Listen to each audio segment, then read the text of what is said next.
ছেলে আর নাই। তারপরে আমার ছেলের বুকের উপর মেরে কান্না করলো। আমি অনেক ডাকছি, অনেক, আমার ছেলে কোনো জবাব দেয় নাই, আমার ছেলে কোনো কথা বলে নাই। আপনারা আমার রূপকে ফিরাই দেন, পারবেন ফিরাই দিতে আমার রূপকে? পারবেন আর একটা কাউকে না দিয়ে বলতে যে ওকে মা ডাকো? বিগত 2 বছর আগে 2024-এর 4 আগস্ট আমার ছোট ছেলে শহীদ রমিজউদ্দিন আহমেদ রূপ বিকাল 5:20 কারণ বাজার মেট্রো রেল স্টেশনের ওখানে শাহাদাত বরণ করে। আমি কাজ করতেছিলাম, আমাকে বললাম তোমার কাছে খুচরা টাকা থাকলে আমাকে একটা টাকা দাও। আমি বললাম কত দিব? 50 টাকা দিলে হবে? বললো যে হ্যাঁ দাও। তো ওদের হাতে একটা স্টিলের এরকম লাঠি, প্রান্তর হাতে। আমি বলছি কোথায় যাইতেছে? যে আন্দোলনে যাই। তারপরে বললাম আন্দোলন যাইতেছে? বলছে হ্যাঁ। আমি বলছি আচ্ছা যাও। ওই বলে বের হয়ে গেছে। আমার কাছে বলে গেছে, কিন্তু ও যে যাবে এটা আমি আর চিন্তা করি নাই। এই কথা বলে ফোন রেখে দিছি। তো 3:30 আমি ওকে ফোন দিতেছি, ফোন দিতে দিতে যখন ও ফোন ধরে না, ওকে একবার ফোন দিলে আমি প্রান্তকে 3বার ফোন দিই, কেউই ফোন ধরে না। লাস্ট 3:30 ওকে ফোন দিছি, তখন ও ফোন ধরছে। ফোন ধরে আমাকে বলতেছে আম্মু অনেক গোলাগুলি হইতেছে এখানে, রাখো রাখো, অনেক জ্ঞানজাম। আমি বললাম বাবা চলে আসো, আন্দোলন করতে হবে না। মনে হয় শুনেনি আমার কথাটা, এই বলে ফোন কেটে দিচ্ছে। এটা আমার সঙ্গে লাস্ট কথা। তখন থেকে আমার ভয় লাগতেছে, আমার তখন একটু একটু ভয় করতেছে, আমি কি বলবো। আর কেউ জানে না যে ও আন্দোলনে গেছে। এরকম করতে করতে ফোন আসে, ফোন আসে একটা মিস কল হয়ে যায়, আমি আবার দেই, কল ঢুকে না। 5:20 প্রান্ত আমাকে ফোন দিছে। আমি প্রান্ত ফোন, ও কিছু বলার আগে আমি ওরে বলতেছি প্রান্ত তোমরা কোথায়, তোমরা বাসায় আসো না কেন? তখন ও আমাকে বলতেছে আন্টি একটা খারাপ ঘটনা ঘটে গেছে। আমি বলছি কি হয়েছে? তো রূপের তো গুলি লেগে গেছে। আমি চুপ করে আছি কিছুক্ষণ, আমি কোনো কথা বলি নাই। তারপর আমি চিৎকার মারি, আমি মনে করছি আমার সঙ্গে দুষ্টামি করতেছে। রূপ আবার দুষ্টামি করে, ফোন করে এটা সেটা অনেক কিছু বলে আমারে। তো আমি বলতেছি যে রূপ, আমি প্রান্ত কি বলতেছো তুমি এসব? বলে হ্যাঁ আন্টি ওর তো গুলি লেগে গেছে। আমি বলছি তোমরা এখন কোথায়? আপনি কাঁঠাল বাগান পদ্ম হাসপাতালে আসেন। মানে ও পদ্ম পদ্ম কাঁঠাল বাগান বলে না, বলে পদ্ম পদ্ম বলতেছে। তাই আমি বলছি কি পদ্ম বলো। তখন ওর কাছ থেকে একজন ফোন নিচ্ছে, ওটা মহিলার কণ্ঠ। ফোন ধরে বলতেছে আপনার কাঁঠাল বাগান পদ্ম জেনারেল হাসপাতালে নিয়ে আসেন। ওই মহিলাটা নাকি বলছে যে তোমরা কোনো শব্দ করবা না, হাউকাউ করবা না, চিল্লাচিল্লি করবা না। যদি করো তাহলে তোমরাও বাঁচতে পারবা না, তোমার বন্ধুকেও তোমরা নিয়ে যেতে পারবা না। তোমার বন্ধুর অবস্থা অনেক খারাপ, তোমরা ওকে ঢাকা মেডিকেলে নিয়ে যাও, একটা অ্যাম্বুলেন্স ম্যানেজ। পরে আমি বাসায় গেছি, আমাদের বাসায়, আমার বাবার বাড়িতে। ওখান থেকে আমার ভাই, সবাই, আমাদের এলাকার লোকজন সবাই মিলে আমরা ঢাকা মেডিকেলে গেছি। তখন ওর মামা চিৎকার করে কাঁদতেছে, মাথা ধরতেছে, চিল্লাইতেছে রূপ রূপ করে, রূপ কি হয়েছে কি হয়েছে? পরে আমি বলতেছি কি হয়েছে রূপের, কি হয়েছে?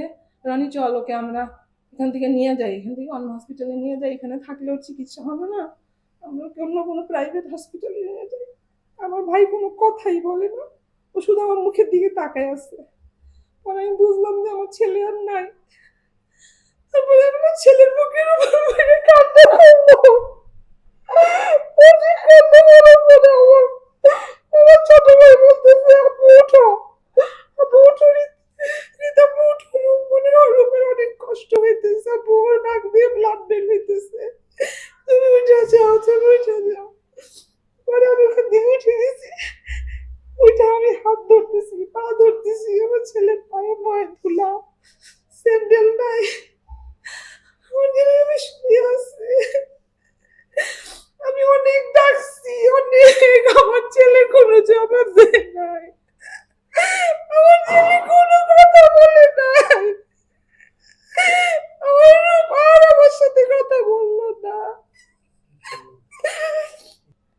আমার সব স্মৃতি আমার ছেলে, আমি বুঝতেই পারিনি, আমি মানতেও পারতেছিলাম না যে আমার রূপ নাই।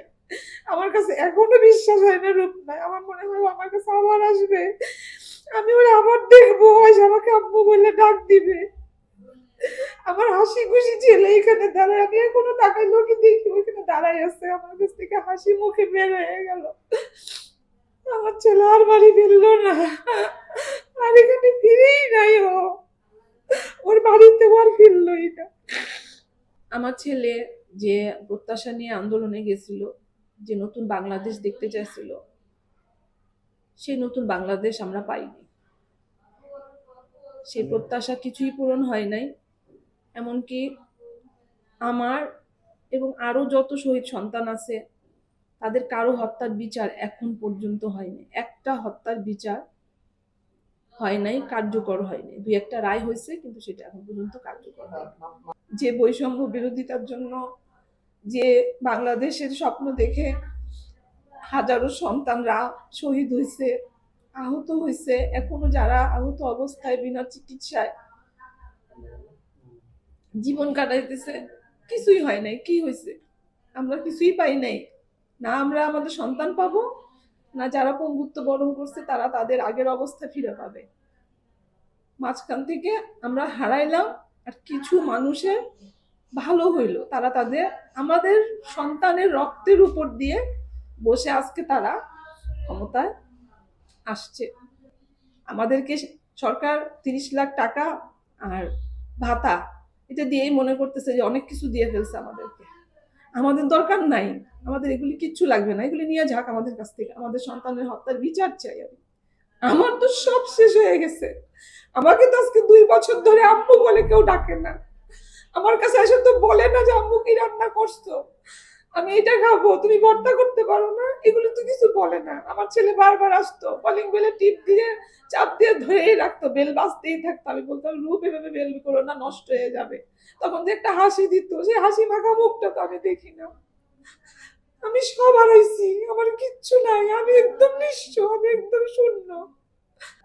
প্রত্যাশা অতি সত্বর জুলাই সনদ বাস্তবায়ন করবে, গণভোটের রায় বাস্তবায়ন করবে এবং আমাদের শহীদ সন্তানদের বিচারের রায় দ্রুত কার্যকর করবে, বিচার করবে।